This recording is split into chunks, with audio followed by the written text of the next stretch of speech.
One day বিশ্বকাপের 28 বছর পর কোনো আইসিসি ইভেন্ট আয়োজন করতে যাচ্ছে পাকিস্তান। এর আগে 1996 ওয়ানডে বিশ্বকাপের বেশ কয়েকটি ম্যাচ অনুষ্ঠিত হয় দেশটিতে। আগামী 2025 সালের ফেব্রুয়ারিতে 8 দল নিয়ে পাকিস্তানের মাটিতে বসবে চ্যাম্পিয়ন ট্রফি, যে আসর ঘিরে পাকিস্তানের এখন চলছে জোর প্রস্তুতি। তবে তাদের সেই প্রস্তুতিতে পানি ঢেলে দেওয়ার পরিকল্পনা করছে ভারত। পাকিস্তানের মাটিতে চ্যাম্পিয়ন ট্রফিতে খেলতে যেতে চায় না তারা। বিপরীতে এশিয়া কাপের মতো নিজেদের ম্যাচগুলো শ্রীলঙ্কা কিংবা দুবাই মাটিতে চায় ভারত।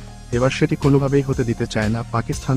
প্রয়োজনে ভারতকে বাদ দিয়েই আসল মাঠে গড়ানোর পরিকল্পনা করছে পিসিবি।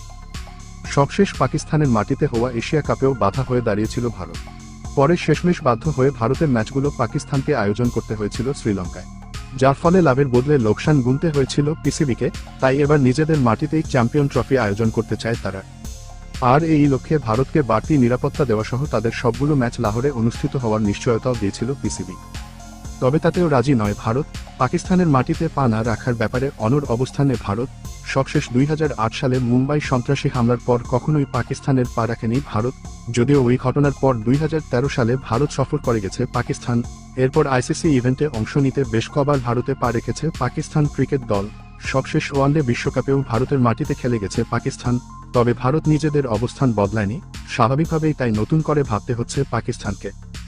তবে এবার কোনো হাইব্রিড মডেলে যেতে চায় না পাকিস্তান। প্রয়োজনে ভারতকে ছাড়াই আইসিসির অনুমতি নিয়ে চ্যাম্পিয়ন ট্রফি আয়োজন করবে পাকিস্তান।